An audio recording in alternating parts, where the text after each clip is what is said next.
Test, test, test. There it is. Perfect.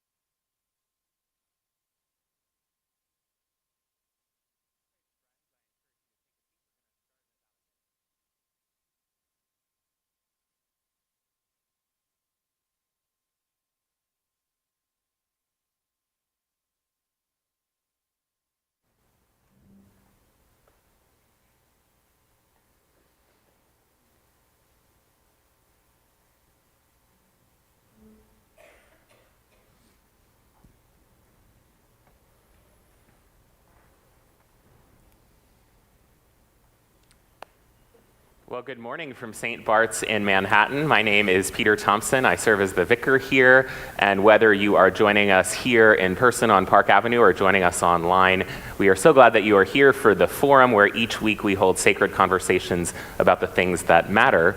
And we are really, really honored to have with us today the Reverend Canon Fayez Gergis. He is the priest at St. George's Anglican Church in Baghdad, and he is accompanied by his co-worker and translator, Sinan Hanna.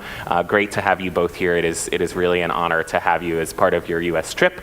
And to introduce them more fully, I'm going to hand it over to the Reverend Chris Bishop. Chris is the founder of Stand With Iraqi Christians, which has brought Canon Gergis and Sinan to the U.S. in this month of May. Chris. Thank you so much, Peter. Is this turned on?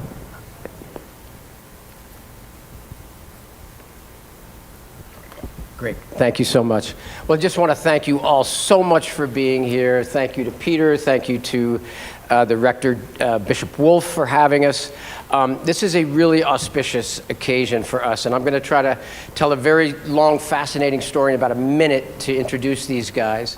This is fundamentally a story about the love of Christ, the love of God reaching out over countries and continents to bring people together, but it's also a story about the profound connection between the Episcopal Church and its wider Anglican communion. So in 2015, I was a rector of St. Martin's Church in Radnor, Pennsylvania, and a member of my congregation laid on my heart what was happening with the Christians, the catastrophe that was facing Christians in Iraq with the rise of ISIS, that some of the oldest continuous Christian communities on the planet, some of the last speaking Aramaic, the language of Jesus, were being in the process of being driven from their ancestral lands and living in desperate conditions in Erbil. So I went to Erbil to try to understand what was happening and what our church might be able to do about it. I met a lot of really amazing people, but two in particular were quite extraordinary. The first was Canon Fayez Gergis, and he and I made an immediate connection. He began telling me about St. George's and my small organization, Stand With Iraqi Christians, that I had formed, began raising money for St. George's School of the Redeemer, the only non-sectarian elementary school in Baghdad. You're going to hear more about that. But the other person I met was Sinan. I didn't know anybody in Erbil, and so I called a large Western evangelical church, and I said, hey, I need friends. I'm over here. I'm an Episcopal priest. Who might I talk to? He said, you got to talk to Sinan. He's our project director. Well, Sinan and I met, immediate connection, and a friendship began to form. We distributed food to families just coming off of the Nineveh plains, desperately running for their lives from ISIS. But over time, we began to work more and more together, doing other projects. Come 2017, ISIS was militarily defeated in Iraq, and Sinan said to me one day, I'm moving back to Baghdad. I said, great. What are you going to do? He said, well, I have a lot of options. I'm not sure. I said, well, what do you really want to do? He said, I really love working with Christians, and I'd like to continue that. And I said, please call Father Fayez Gergis at St. George's Church. I think you two might really hit it off. And he did, and we are here today. This has been a long journey for all of us, and I cannot tell you how happy I am to have the two of them here. So, Sinan, please. It's a great pleasure to be with you all, and thank you for having us today. It's really a great honor and privilege to be with you. Father Faiz will start talking a little bit about St. George's, and I will take from where he ends. Thank you and good morning for everybody. I'm sorry to say my English it's not very well. Sinan, he will translate to me. The first I want to talk about the St. George, how it's working when starting in Iraq. You will translate me. Yeah. في الكنيسة الإنجليكانية أغلقت أبوابها منذ سنة 1900 ولحد فتحت أبوابها في 2003. The Anglican Church had to close its doors in 1990 due to political reasons, and it was reopened again actively in 2003. وذلك بسبب السياسات الخاطئة يعني يعني الحكومات السابقة كانت تدمج الدين مع السياسة. Because of the political conflicts and the previous regime of Saddam, they were mixing politics with religions. كون أنه الكنيسة الأنجليكانية كانت هي للدبلوماسيين البريطانيين. Because the Anglican Church in Iraq was dedicated for the British diplomats who were serving in Iraq. لكن بعد 2003 بعد اجتياح الأمريكي للعراق الكنيسة عادت وفتحت أبوابها وأصبحت لكل العراقيين. But after 2003, after the invasion of the United States to Iraq and the fall of the regime of the dictatorship of Saddam, the church reopened its door and it became for all Iraqis. وعندما بدأت بالعمل الكنيسة الأنجليكانية بعد 2003 ابتدت بقوة، دخلت في عدة أمور في مجال الصحة، في مجال التعليم، في مجال المصالحة بين الأديان والطوائف. And after the reopening of the church started actively ministering the surrounding community. That's in particular in health, presenting health care to the community in the educational, as well as the reconciliation and interfaith dialogues. في مجال الصحة فتحت الكنيسة مستوصف في داخل الكنيسة في 2007 وهو أصبح يعالج جميع فئات المجتمع العراقي بشكل مجاني. Well, in terms of health, the church hosted a clinic in 2007 that present medical services to the surrounding community for free, and that regardless the religion or ethnicity. وذلك بدعم من متبرعين من بريطانيا وأمريكا. And that clinic was used to be supported by supporters from the United States and the United Kingdom. ومجال التعليم يعني بسبب التعليم الغير جيد في العراق، أيضا بسبب الحكومات، نرى أنه الكنيسة الأنجليكانية تتوجه لفتح مدارس 2 وتعلم بأعلى المستويات. And because of the mismanagement of the governments on the educational system and having bad governmental schools, the Anglican Church hosted 2 schools, a kindergarten and which is a preschool and an elementary school, to present a high standard education to the students. أيضا كان الدور الكنيسة الأسقفية في بغداد في تهدئة الأوضاع والتقاتل التي حدثت في سنة 2006-2007. The Episcopal Anglican Church of St. George in Iraq used work also or concentrate on the reconciliation and calm down the sectarian wars that was going on in the country in 2006 and 2007.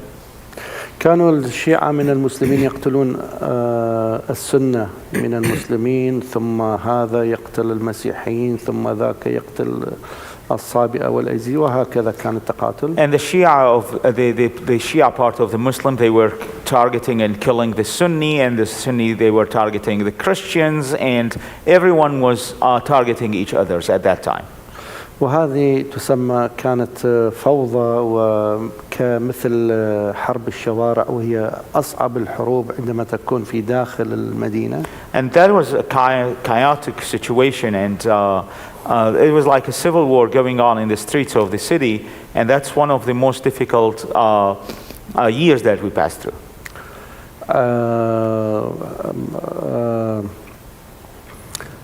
فكان دور للكنيسة أنه أن تجتمع، كان لها دور كبير الكنيسة الأسقفية، وأنا في ذاك الوقت كنت على رأسها، أنه أجتمع مع رؤساء الطوائف ورجال الدين الكبار في تهدئة الأوضاع في البلد. And St. George's played a great role on bringing and sitting, having a round table and forums with those religious leaders to calm down the situation and the war that was going on in the country.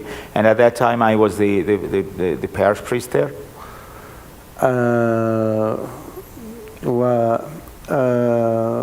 أيضا هناك الماذرز يونيون في الكنيسة، وهم يعملون بخياطة بعض الأمور لمساعدة دور الأيتام ودار العجزة على الرغم من إمكانياتنا المحدودة.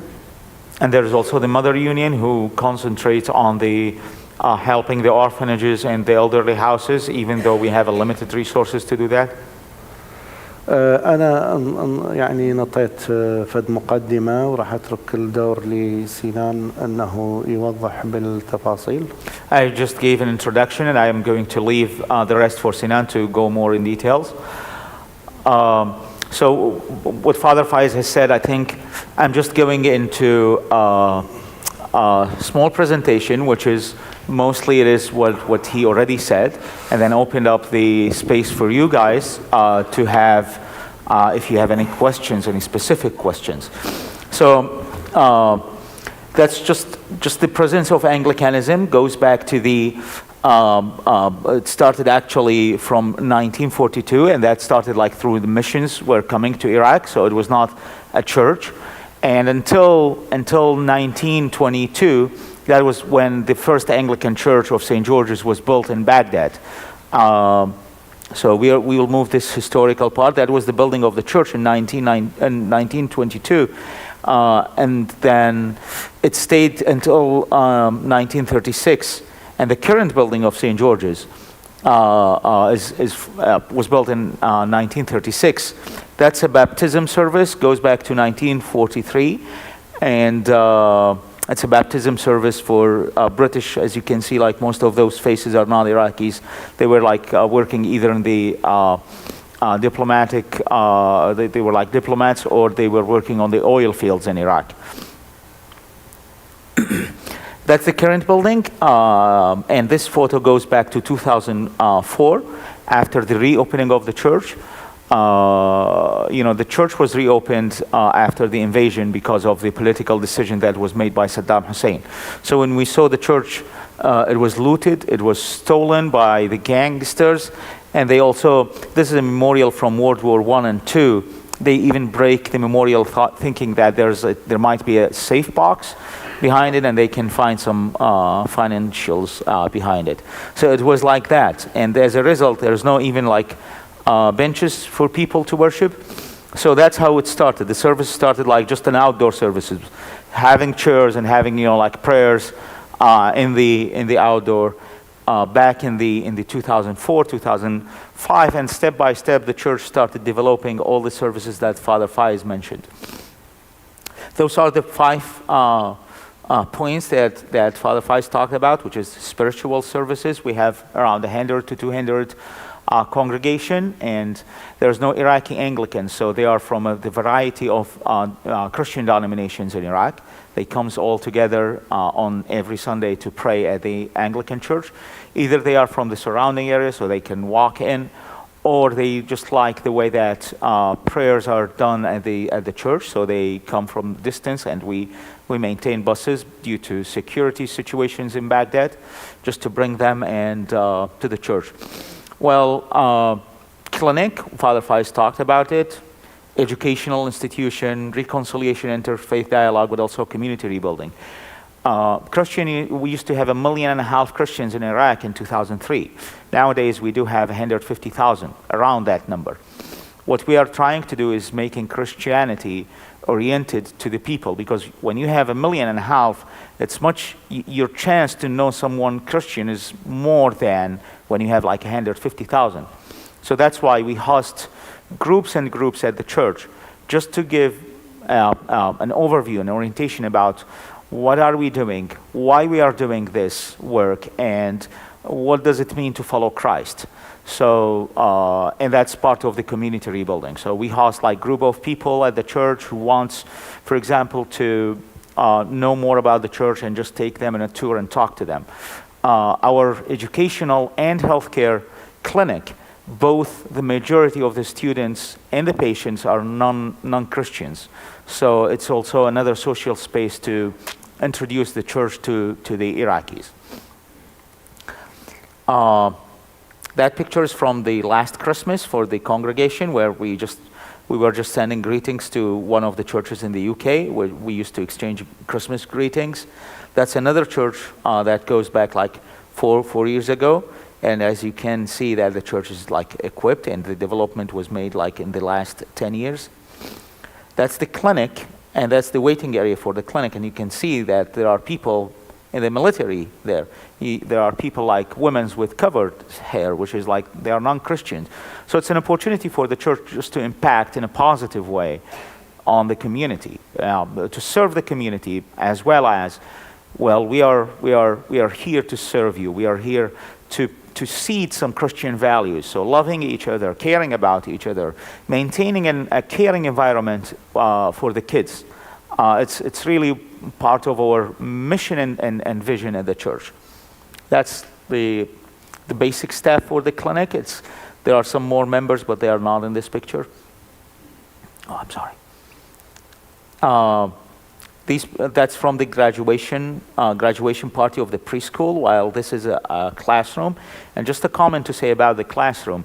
In Iraq, Father Faiz talked about the mismanagement of the government and how the governmental school looks like. In a normal classroom at the government school, the students are between 50 to 70, up to 70 students in a classroom, maybe a little bit larger than this size, where the children, they don't have even space to sit. While in our school, we host like maximum up to 15, so just to give them like a good environment. And because we believe that kids are the next generation. And those are, I know all the students, there's no Christian among all of those. They are all Muslim. They will always remember what the church did with them when they grew up. And you never know, one of them will become maybe the prime minister. Well, to my surprise, one of the prime ministers that he was like in 2018, he became a prime minister. He was risen in a school that was hosted by a church. And that's why, when he knew that, he came and visited the church. He visited the school, and he was amazed by the work. And he said, like, I wish all the schools in Iraq is like that. So you never know what kind of impact those people will be able to make in the future. I'm just going fast, so just to give you space. And reconciliation, we felt that's important during the sectarian war, but also even now, and especially when ISIS attacked Iraq in 2014 and drive like Christians out of their town. You know, sometimes like just get motivated when there's like kind of an extremism ideology, and they just start like more and more gets like the extremist line. So it was time again to talk to those like religious leaders from the other religions, Muslim, Shia, Sunni, and because those have audiences, those have their own people and they can talk to. So it's kind of trying to advocate to maintain Christianity in Iraq, and that's our hope. That's what we are trying to do.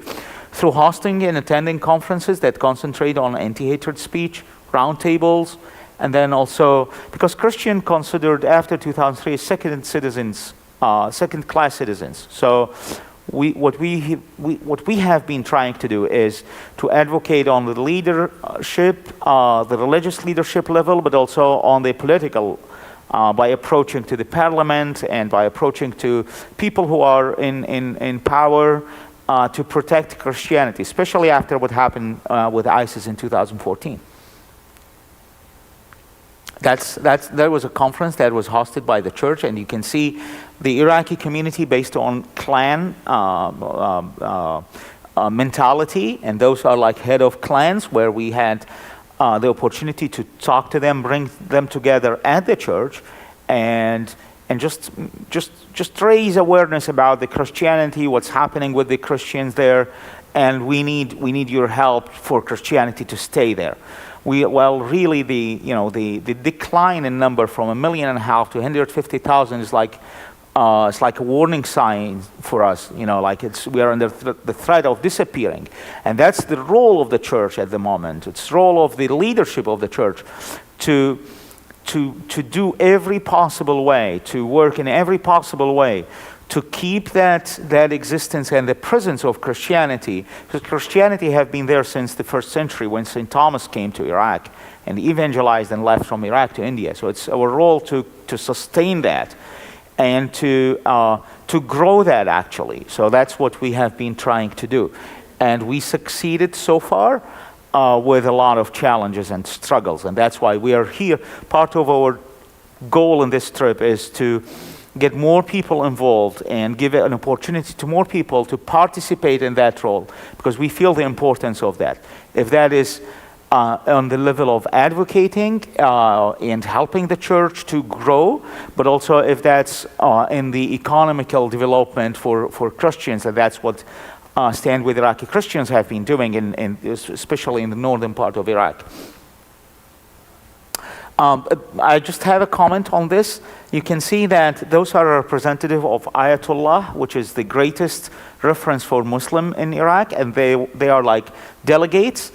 And that picture was at the church, and I believe Reverend Chris, he was there and he recognized the place. And we had a space to just say a blessing together. So as a Christian, Father Faiz was able to do that, and they are, as a Muslim, they are doing it their own way. But that kind of atmosphere that we want, because this kind of environment, Christianity can survive in. Another, meetings on international level. Some other advocacy meetings and, approaching to the politicians. This man is a politician as well as a reference for another greatest reference for Muslims. So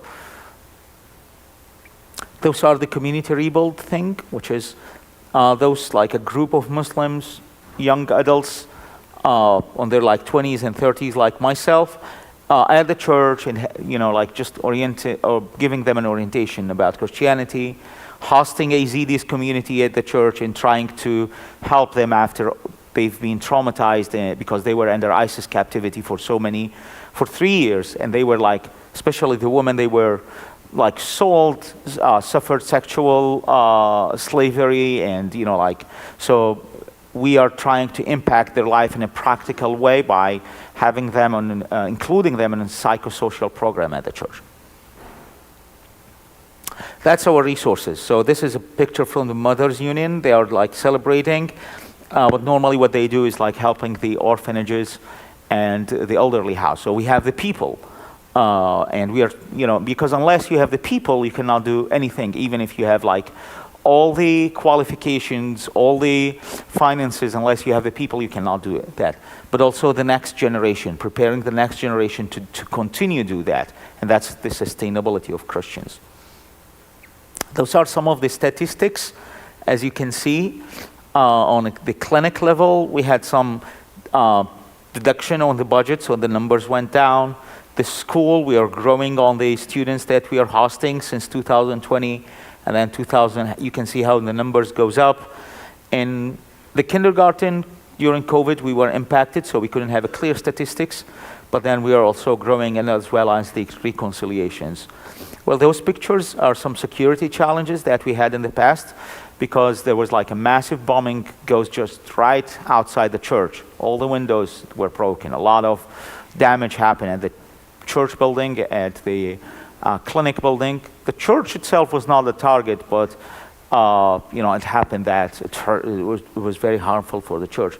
But also some more pictures from the people, so resources and challenges, as well as statistics and numbers.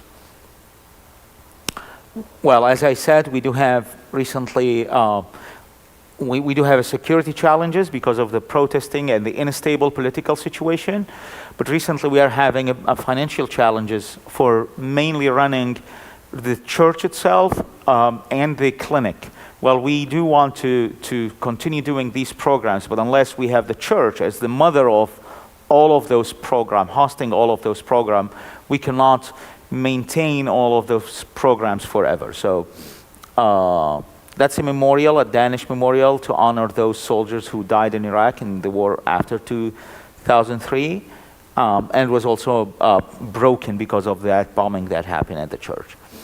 So it's St. George is part of the Diocese of Cyprus and Gulf, and if you want to track our news, you can find it on like cipgulf.org, and those like our emails if you are ever interested to reach out and know more about the church. And I think it's well, before moving to the Q&A, how much time do I have? We have 20 minutes. Okay, very good. I just want to say a few things about, so that's in Baghdad, which is the capital of Iraq. I just wanted to speak a little bit more about the north, so maybe like 3-4 minutes. What we have been doing, so Christian presence in Iraq should be maintained not only in Baghdad, which is the capital of Iraq, but also in the north. And that's what Stand With Iraqi Christian have been trying to do on developing the economy and giving one more reason for people to stay. Because it becomes by default that people are leaving and immigrating the country. Instability, ISIS drove them out of their houses. So what we really were able to accomplish in the last 6 or 7 years is rebuilding those businesses after ISIS was defeated. In 2017, ISIS was defeated, but people lost their houses, they lost their jobs, their farms. It's kind of an agriculture area. ISIS poisoned the wells. And then I had the opportunity to visit the area just 10 days after the liberation, and I could see how much work there is to be done. And I never thought that people will go back. And to my surprise, I met 2 families. They are already back there. There was no electricity, no water. They were depending on military to fill their tanks every other day so they can have water. But no electricity, life like 200, they were living a life like 200 years ago, but they were committed to stay. And 50% of the community went back. A lot of churches and a lot of organizations and charities worked on building their houses.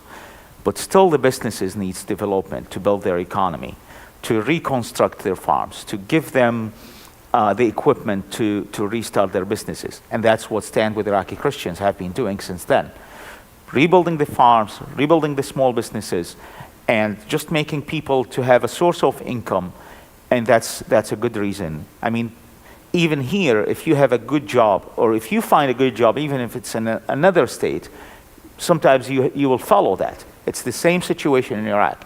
So helping those people to have a good economy is kind of sustainability in another way. We're working on another level.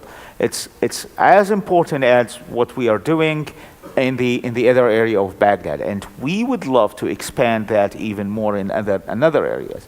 So 3 years ago we had a license to an Anglican church in the north. We don't have the physical building yet, but I think once we get the land from the government, we will be starting looking for potentials to build that church in the north. And that's another kind of expanding in a way that we can keep the sustainability of Christianity in Iraq.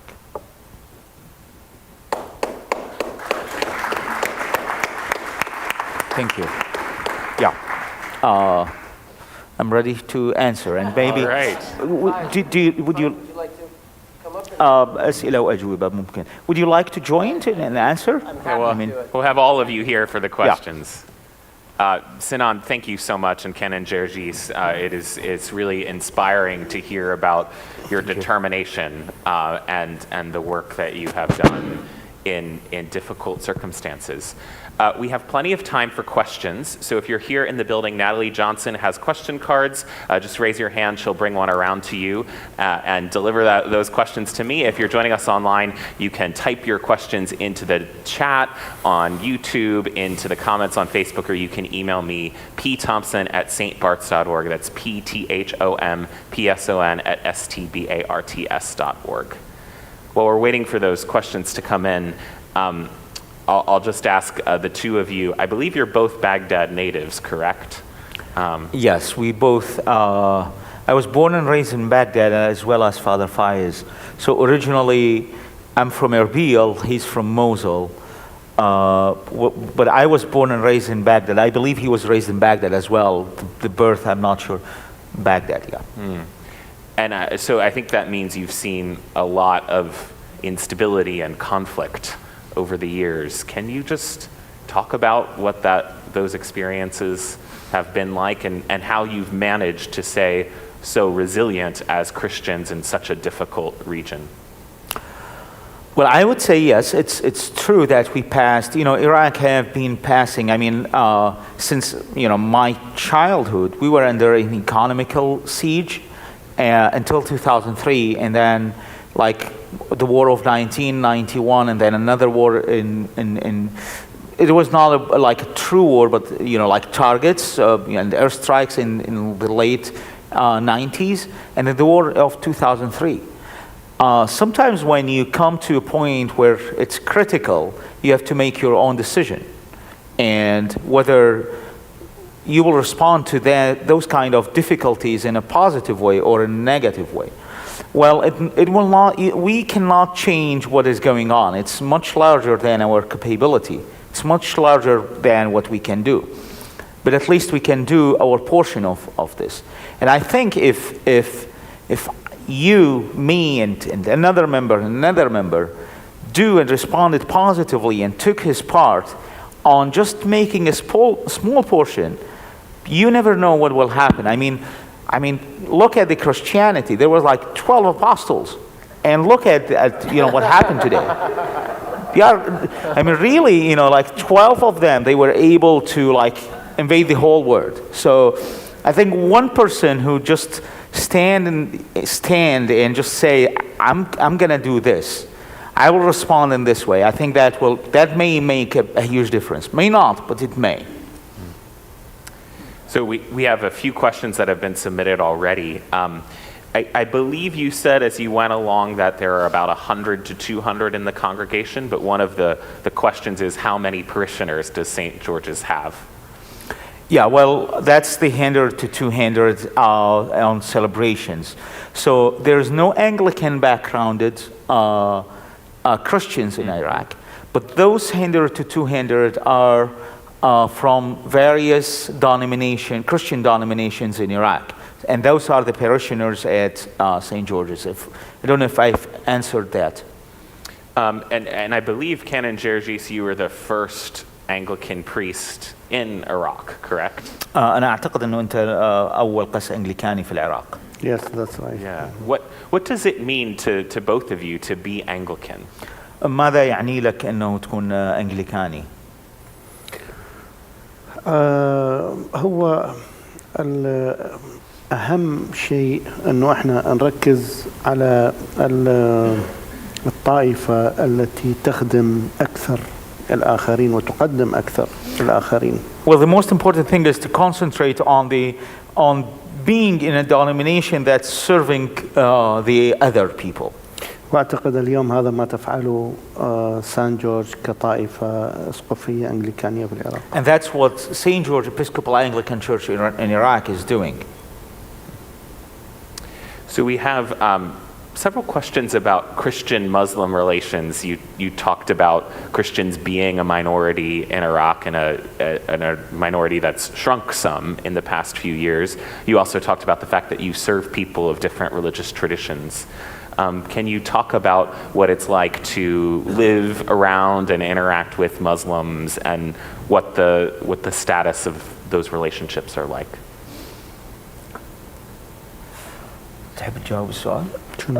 تكلمت عن العلاقات بين المسيحيين والمسلمين، تكلمت عن المصالحة وخدمتكم للمسلمين.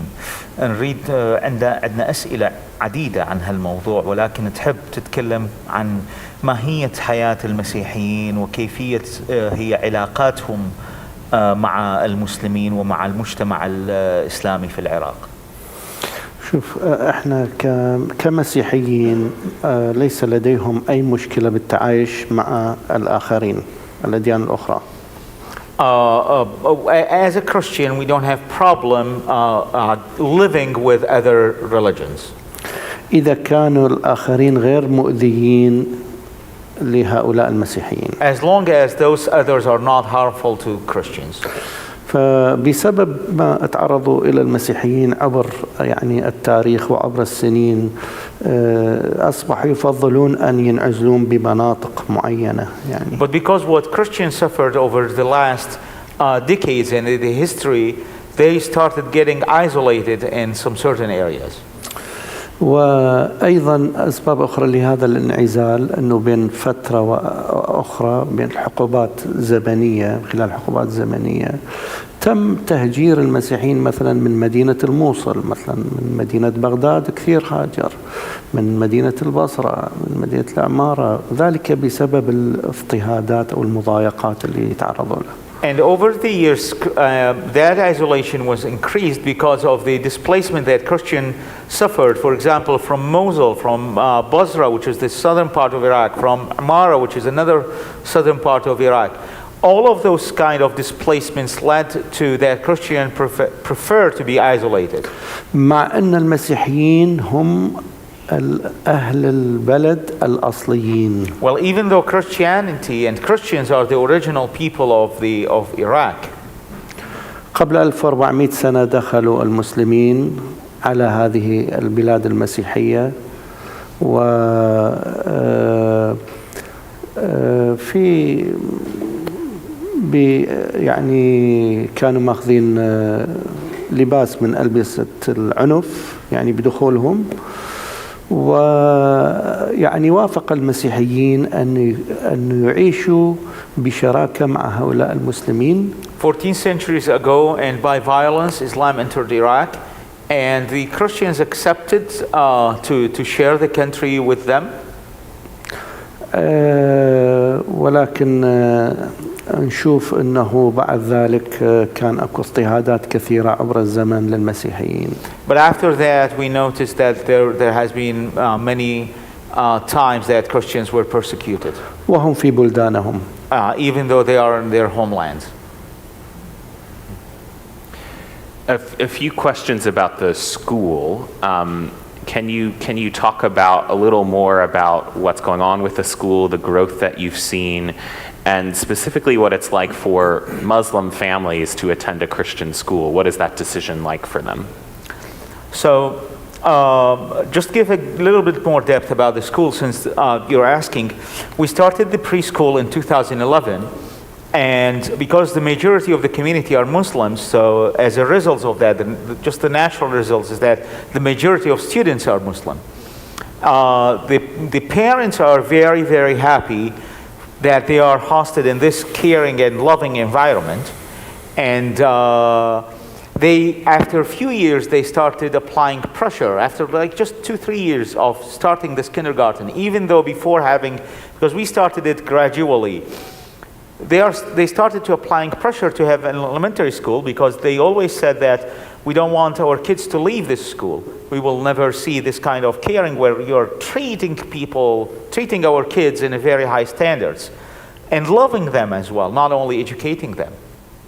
And after being thoughtful for 2 years, we decided in 2016 to start the building, and then it was opened, the elementary school, in 2018.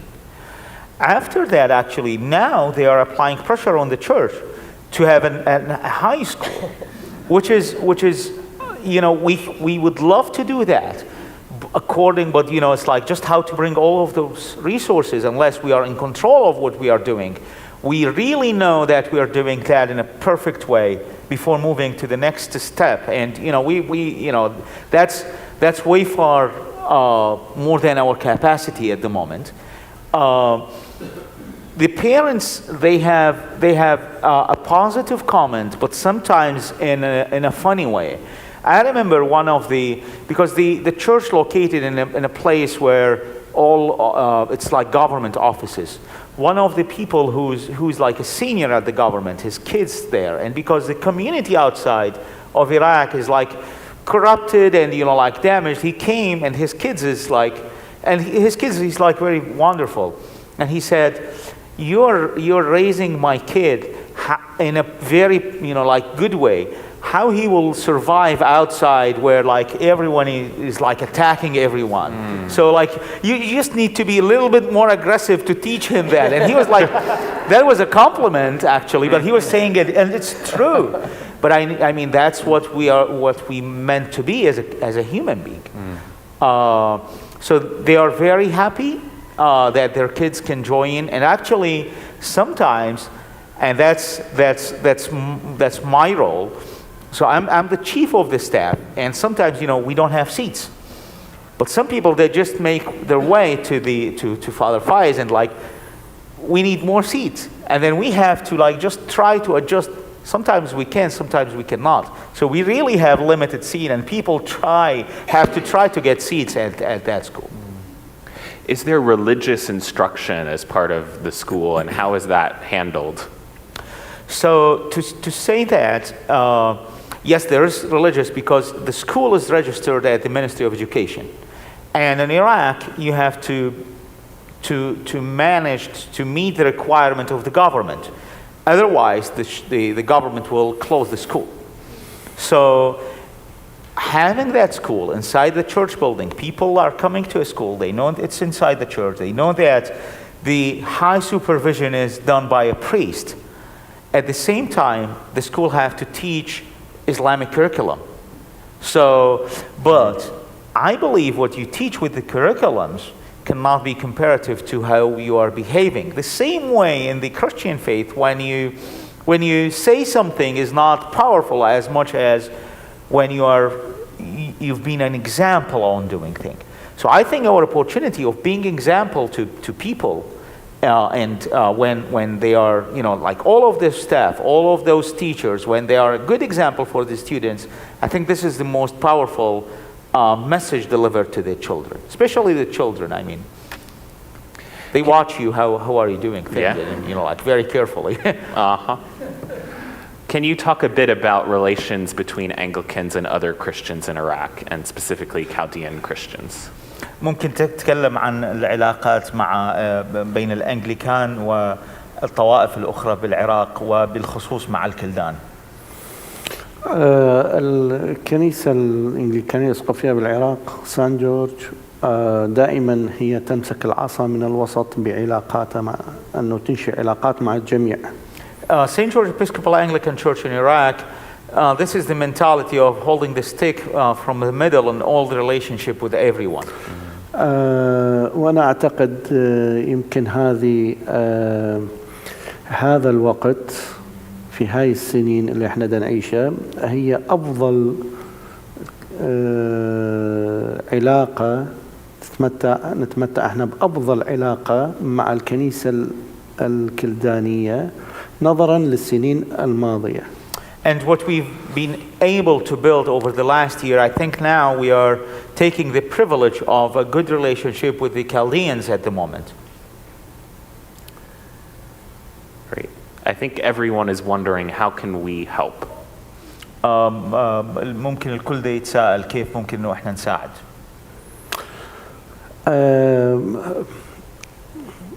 احنا تحدثنا عن نشاطات كثيرة تقوم بها الكنيسة سان جورج في بغداد، وهاي النشاطات احنا نراها ضرورية جدا أن نقدمها للمجتمع في بغداد. We've talked about the activities that's going on in Baghdad at St. George's, and we see that as a very crucial and essential programs that we are running at the church in Baghdad. عندنا احنا عدة امور ممكن نتحدث بيها. مثلا عندنا المستوصف اللي يخدم كان 140 او 150 شخص في اليوم، الان يخدم 40 شخص فقط بسبب هبوط التبرع المادي له. We used to have the clinic that's serving like around 140 patients a day, and because of the reduction of the funding, now we are serving around 40 patients a day. هناك نظام غذائي كانت تخصصه الكنيسة للفقراء اللي يحضرون متواجدين في سان جورج. هاليوم توقف عندنا هذا البروجرام بسبب عجزنا المادي. There used to be a food parcel distribution for the congregation parishioners because most of those are like under the poverty line, and because of the stopping, the church funding, there's no support for the church, we had to stop that as well. على سبيل المثال أيضا قس الكنيسة ومساعده ليس لديهم راتب منذ أشهر. Well, as well as that, for example, the parish priest, the assistant, and some of the office staff, they have been without salary since beginning of the 2023. مع أنه هو يدور كل هذه الخدمات والمؤسسات في داخل الكنيسة. Even though the running of all of those programs is like under the supervision of that, and the mentality of funding the priests is different in that other part of the world. لدينا أيضا نشاط وعمل نقدمه لطائفة أيزيدية للبنات النساء الناجيات من أسر داعش. We also have a program that I mentioned, which is the psychosocial program for the AZDs who came back from ISIS captivity. كون أن هؤلاء النساء تعرضوا إلى الاغتصاب والتعذيب، ولم نرى موقف للحكومة أو منظمات أنه وقفت لمساعدتهم، قمنا احنا بجلب مجموعات وصرنا نعالجهم سيكولوجيا وجسديا ثم نعيدهم. Because we noticed the shortage of the role of the government, so we started hosting those women who suffered torturing and raping, and presenting that psychosocial program for them and present like medical care for them.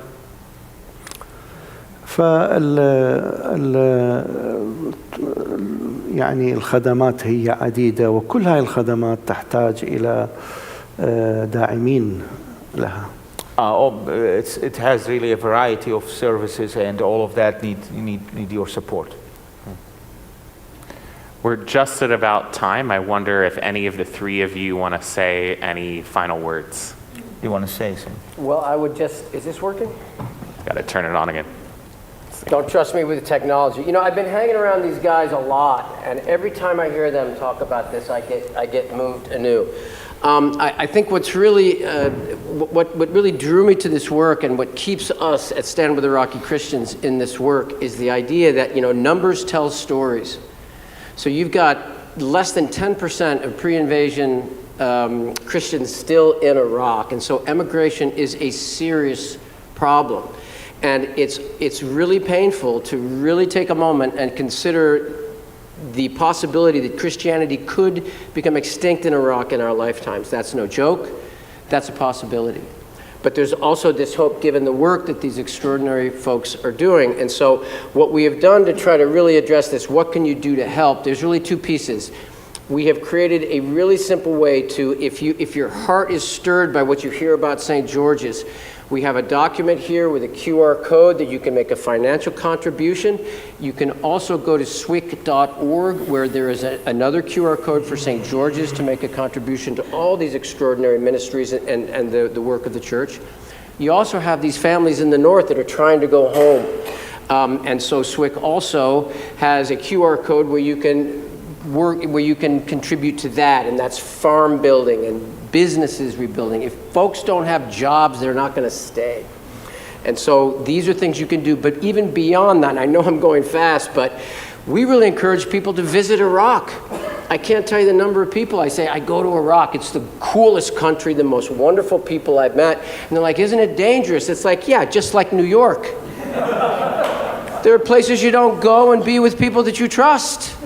And so we really encourage you, if the Christians disappear from Iraq, my own feeling, it is a wound on the body of Christ that we simply can't wipe away. And as Sinan has said multiple times, once they're gone, it's not like you can send missions back to try to reestablish the church. We have a chance to do something now. And so I really call you out, in terms of the possibility of doing that. Our executive director, Deb Parker, is standing there. She's reminding me that we have a report. SWIC has put together a report of all the different Christian communities in Iraq and all the organizations helping them. We would love for you to get to know us. You can call us. You can connect with us anytime. I have to say, I know I got to go because Peter's like, we got to go to church. One of the coolest things about this whole thing is that I'm so happy to tell you that through this process, Sinan, and I don't know, you don't know too much about him, but Sinan is an extraordinary person, a brilliant person, and he is now the second Iraqi who is in the ordination process to become an ordained Anglican priest. And that is awesome. Thank you for the compliment. So I hope that helps. This is so short and so fast. Please contact us. There's so much we can do. The question with Jesus is always, okay, there's suffering, there's pain. What can we do to heal? What can we do about it? And so that's what this is about. So I hope that helps. And please let us hear from you. Ken and Jerjes, Sinan, Chris, thank you all so much for being with us. I'm going to run them off now to get ready for church. All three are going to be in the procession this morning and going to help with communion. So you'll get a chance to see them if you're able to stay for the 11 a.m. service. And hopefully you all can stay for coffee after if folks want to greet you and ask more questions. Thank you all for being here this morning. Again, hope you'll join us for worship at 11 if you're here in person or online. And hope you'll be back next week. We'll be welcoming back Ava Warren, a child of this parish, a PhD student at Ohio State University, to talk about the role of young adults in the church. So see you then. Thank you all. Thank you. Thank you, Peter.